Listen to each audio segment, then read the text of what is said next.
Hello, a few weeks ago I did an overview and review and demonstration of the Osee GoStream Deck. It is a small HDMI switcher, of which there are many on the market now, each with their own pros and cons. And I rather like this unit, it's quite powerful.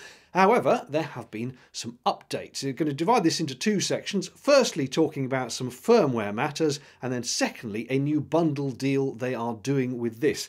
First of all, on the firmware front, they've now released the NDI update. Now, when I initially looked at it, I was under the impression that NDI was included in the original functionality. That turned out not to be true. It is a paid upgrade, and it cost, I think, about $70 US, presumably something to do with the NDI licensing fees from NewTek, and Osee presumably thinking not everyone will want this, so we'll bundle the original unit without it for price X, and then if people who want it, they can buy it as an extra add-on. And what you do is you go to their website, you have to give them the serial number of your GoStream deck, and then they send you a license key which is tailored to that specific deck, and you just put it on an SD card, put it in the device, and it reads it, and bingo, you've got NDI. However, it is worth noting, because I got the license key off Osee and went to test it, it is NDI HX, not bog standard NDI. And the reason this came up was because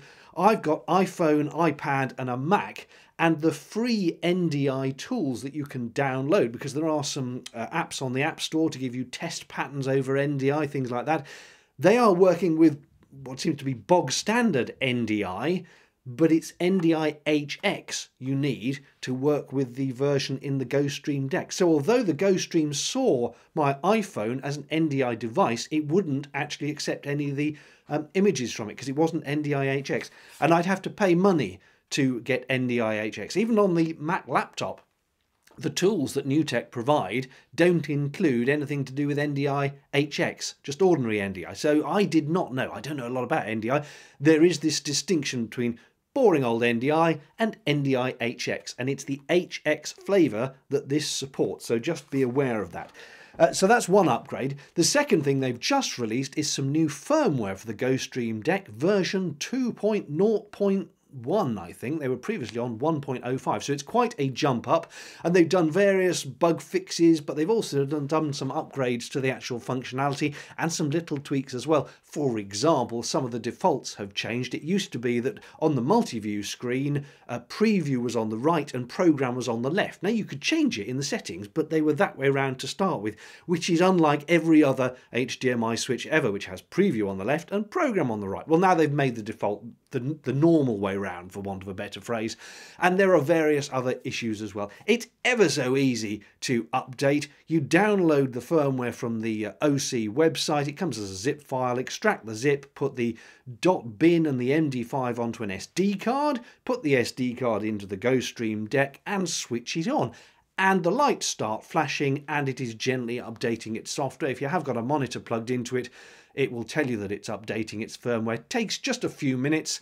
Needless to say, the flashing lights as they go from red to green, like all progress bars, bear no relation to how long it's actually taking to do anything, but eventually they all turn green. It flashes and flashes and then reboots itself, and you have the new version of the firmware, which you can check by going into the menus. Right down the bottom there is a setting that says what version of firmware have you got, and it should say version 2. I'm not going to go into all the new functionality that it's got, but I'll put that on the screen now and you can see if that is something of interest to you. Very easy upgrade to do. There is one other thing I want to make a little note about, and that is a clarification, if you like, because I'm pretty sure in my overview of the device I mentioned that the streaming bitrate seemed to be very low, because I'd asked Osee what is the streaming bitrate, and that you can get a choice of high, medium and low, and the high was only something like 1.125 apparently megabits per second. No, it turns out this was a miscommunication between Osee in China and me.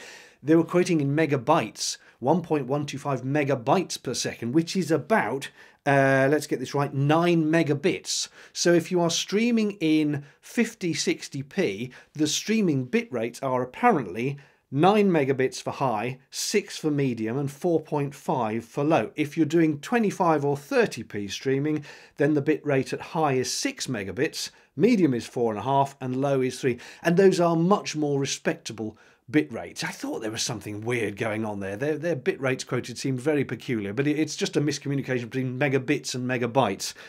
So that makes more sense. So once again, high streaming bitrate, if you're doing 50 or 60, is 9 megabits per second, and high, if you're doing 25, 30 frames per second, is 6 megabits per second. And while we're at it, I'll give you the recording bit rates, because the thing can also record to the SD card as you're going. Again, if you're doing 25 or 30p, high bit rate is 30 megabits per second, medium 8, and low is 3. If you're doing 50 or 60 frames a second, then the recording bit rates are 50 megabits per second for high, 12 for medium, and 4.5 for low. So you do have the option of recording your output in pretty decent quality, actually, to the SD card.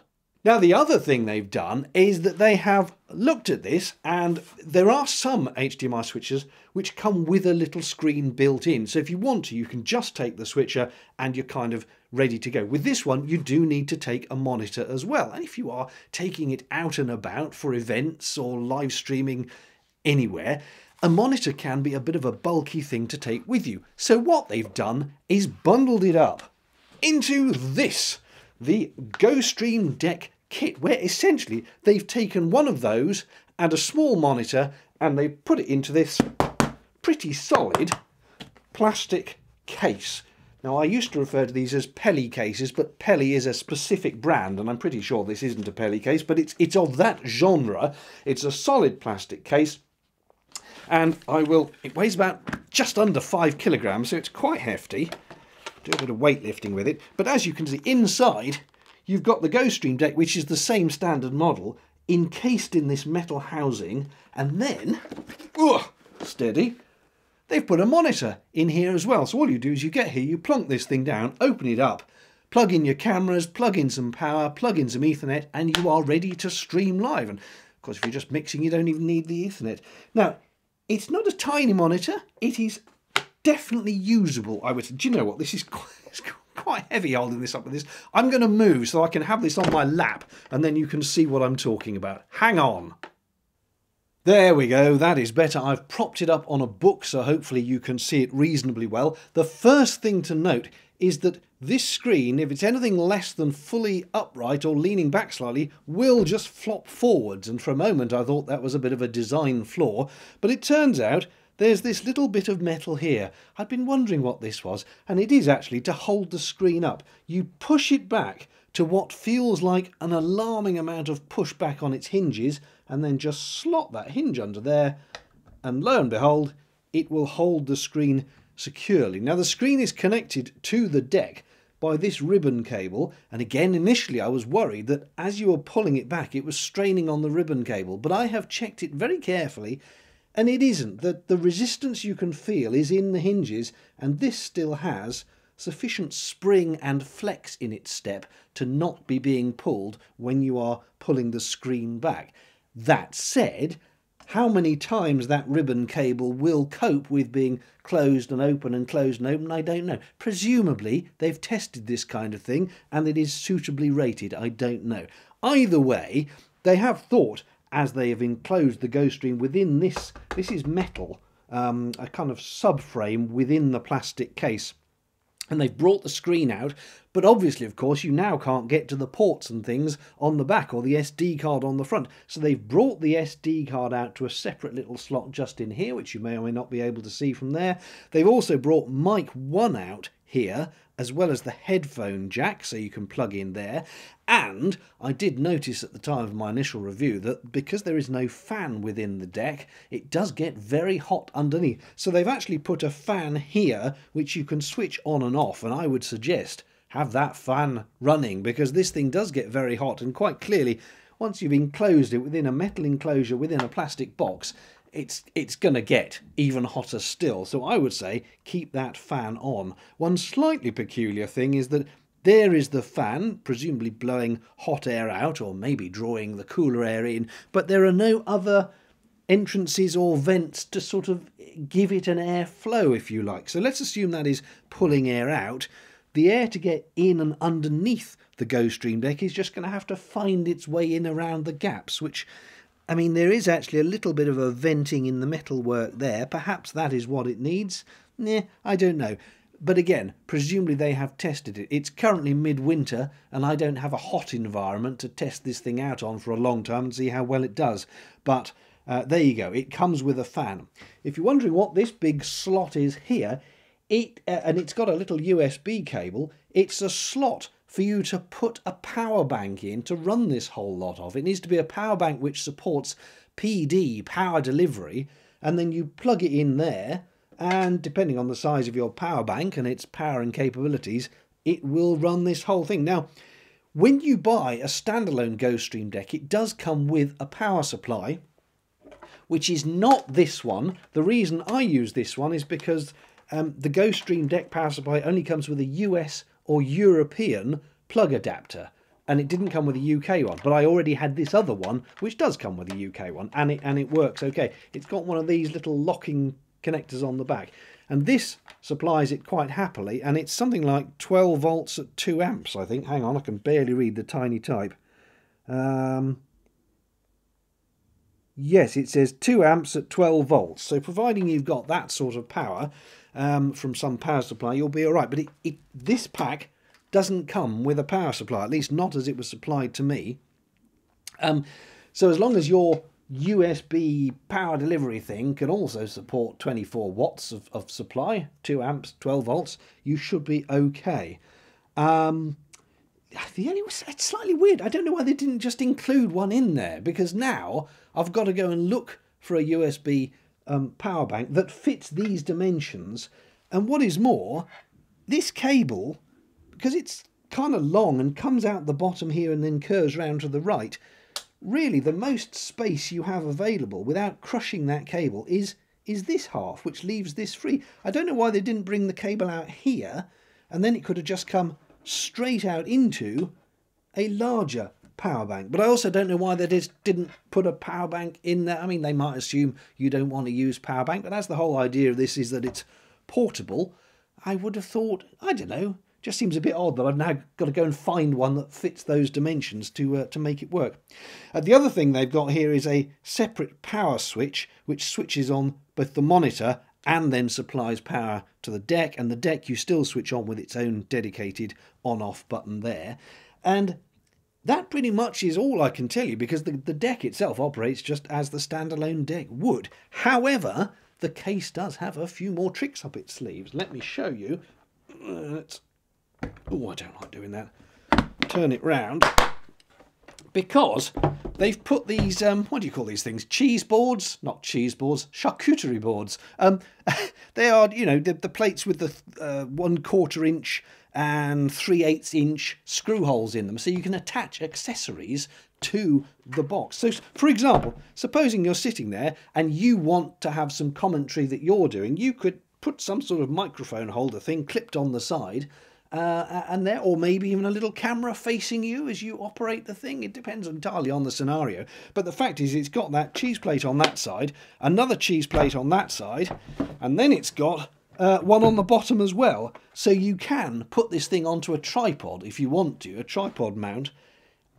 I wouldn't feel personally totally safe with it just having a tripod plate, and then I think it'd be just still feel a little bit wobbly. I'd rather put this thing on a table, but the fact that it's got the plate there and on both sides is a good idea, I think.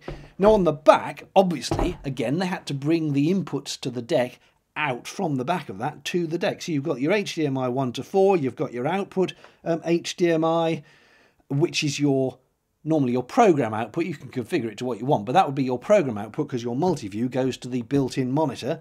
You've got your Ethernet there, 2 USBs, one of which is to take the output of this as a webcam to a laptop running something like OBS, and the other one you can use as an input from a webcam, which you can configure to be one of the 5 inputs to the switcher. There's your mic 2. Remember, mic 1 was brought out inside, and mic 2 comes out there, or rather goes in there. And then you've got a DC output here, which you can then feed power to something else from whatever is powering the deck. The only slightly awkward thing here is the power in from that power supply. Ugh! I threw it down rather carelessly. So there's the little connector, and it's a little locking connector, and it goes on here, which is fine to push it in, but blooming heck, it's fiddly. to get your fingers around there to lock it, and more importantly to unlock it again. This bit of the case gets in the way of actually getting your fingers in to lock and unlock that, which is slightly annoying.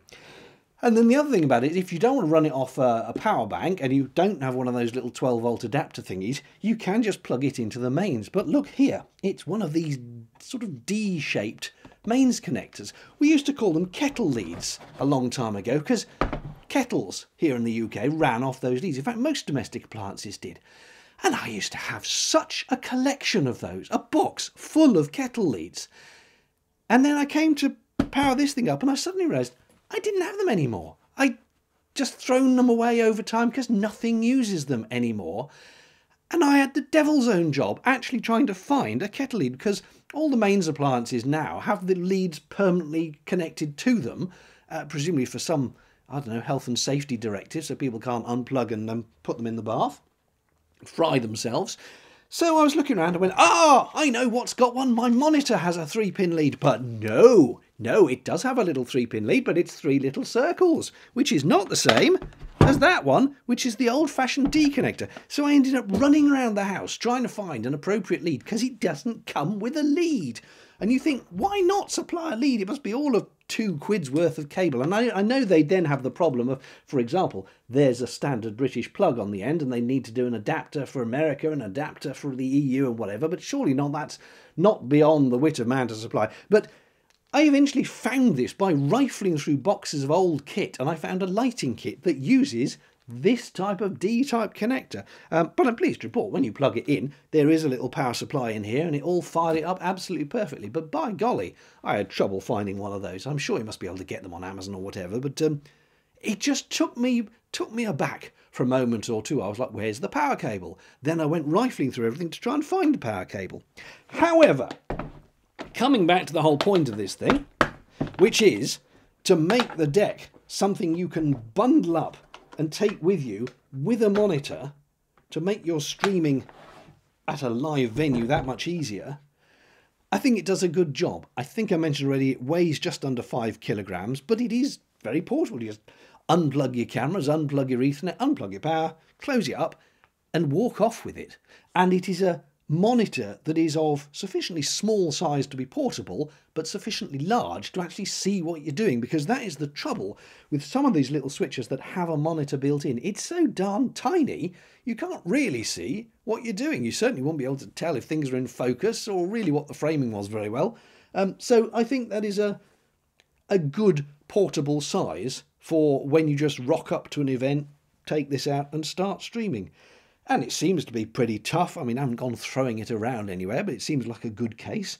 So whether that is good value will obviously depend on your personal need and circumstances and the price that Osee put it out at, because I do not, at the time of filming this, know what the price is. Bear in mind you are getting the case, the monitor, the fan, there's a power supply in there, and then all the bits of cabling that bring all the inputs and outputs out. So again, you'll have to just look at the price and think, is the convenience of having that all in one box good enough to warrant me buying it like that? And, you know, that is obviously specific to your circumstances. But I think it's certainly a very good idea. Anyway, I hope that was useful, and thanks for watching.